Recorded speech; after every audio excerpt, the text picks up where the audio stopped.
Ladies and gentlemen, welcome back. Welcome back to the Road to 2000. This game was not really that good, and it was not bad either. So let's get into it and see what happened. When this game was playing as white, and my opponent was playing as black. So I first started with the move to the queen's pawn to g4. Then my opponent responded with the pawn to g6. Then I played pawn to c4. Then they played knight to c6. Then I played bishop to f4. The knight is attacking the queen's pawn, of course, which you can see after playing bishop to g4, the queen's pawn is being attacked by two pieces, so it needs a second protector, which I played pawn to e3. Now it's no longer under threat. Then my opponent played pawn to e5, attacking the pawn and also the bishop. The best move here is to capture, but I didn't capture. I don't really know why I didn't capture in this position. It's just a pawn exchange. I don't really lose anything. So I played bishop to g3. Then my opponent just took the pawn, of course. Then I took back with my pawn. Then my opponent took back with the bishop to d4. Then I had to protect my pawn that's under attack because that allows the rook to be trapped. So I had to play knight to c6, which is the best move. Then my opponent responded with played bishop to g7 back to the previous position. Then I played knight to f3, continuing with my development. Then my opponent played pawn to d6. Then I played bishop to e2.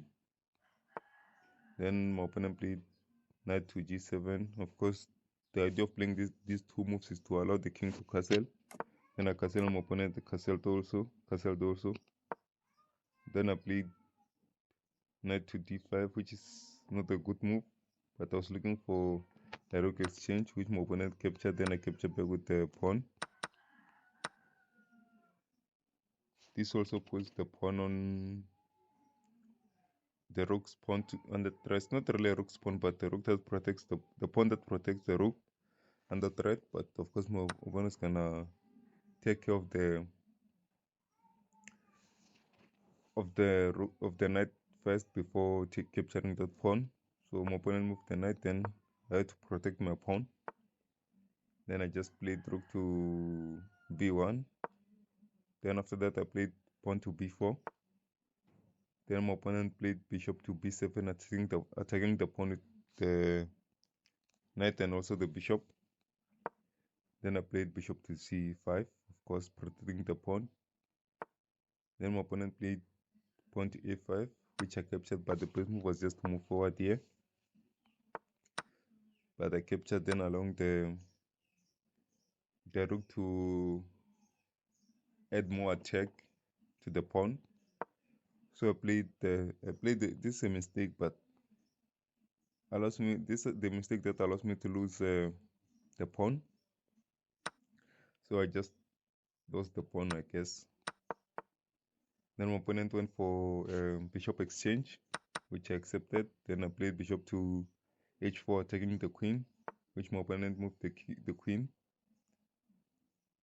Then I played pawn to h3, removing me to be any under threat of a back rank checkmate because I don't want that. So playing the pawn early allows you to play better moves in the next turn. Then my opponent played queen to a5. Then I played queen to c2, attacking the knight there. Then my opponent protected with the queen, looking for a queen exchange, which I didn't accept. I played queen to b3, but the best move was just to play queen to a2. But this is not also a bad move. So then my opponent responded with knight to rook to a8, attacking the pawn, but the pawn is already protected. So I just played another move, playing rook to g5, attacking the pawn on f7. Then my opponent responded with the best move, queen to f5. Then I just played rook to c1, attacking the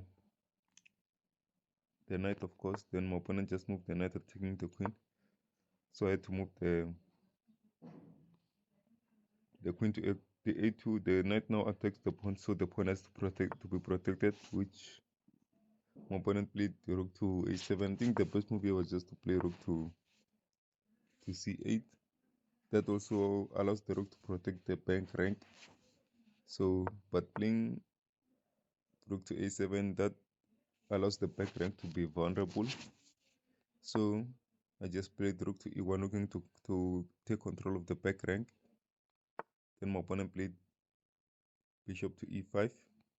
Then I played rook to e3, which is a mistake, but my opponent missed it.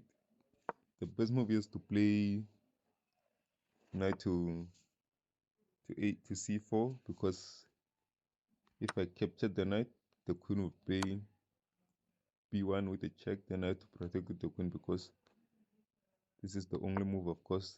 Then after that, my opponent will just play bishop to h2 with a check. Then of course there's to be captured, and after capturing, my opponent will just win a queen. So that's why that was a brilliant move.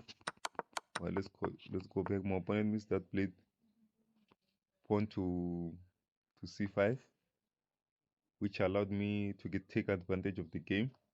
So in this position, then I was winning.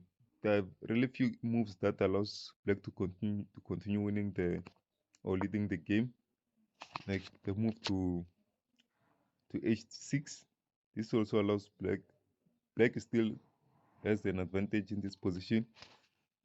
So that's why I say there's really few moves that allows black to take and to continue with the advantage, but there are moves that allows white to take the advantage, which I took the advantage in this position.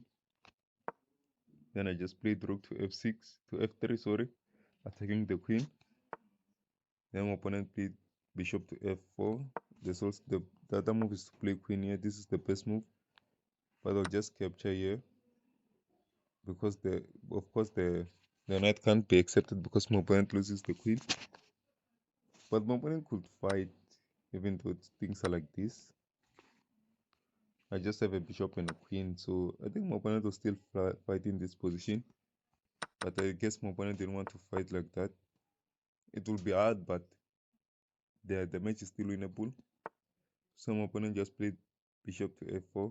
Then because the bishop is pinned to the queen, I just played pawn to g3.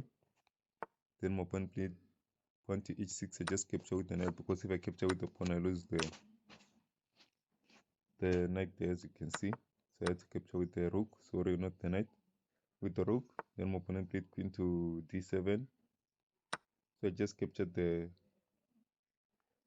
pawn on f7. Now it changes because my opponent lost the piece. So if my opponent captures right now,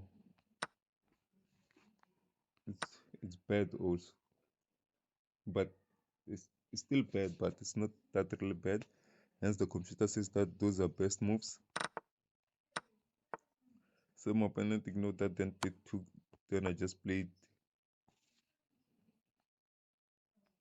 the queen. Of course, is attacking the pawn, but at this position is mate into which I missed. The mate is just playing queen here with the check. Then after king moves here, play with the checkmate, but I missed it. I didn't see it. Then I played bishop to f6 with the check.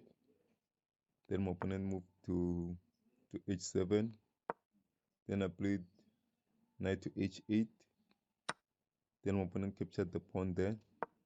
Then I played bishop to c3. The idea was just to open up the rook, so I can be control of the f7 square. Then my opponent saw that and covered that with the pawn. Then I played queen to c2, which also attacks the pawn on g6 now. Then my opponent played queen to e6. This does nothing. I just played rook to f6. Then my opponent had to move. Then I just played rook to g6. Then the game was over from then. So that's how I won the game. I was losing at first, but I got the upper hand in the middle game. So that's how the game played out. Thank you for watching. Please hit that notification bell, like, comment, share, and until we see each other on the next video. Bye bye.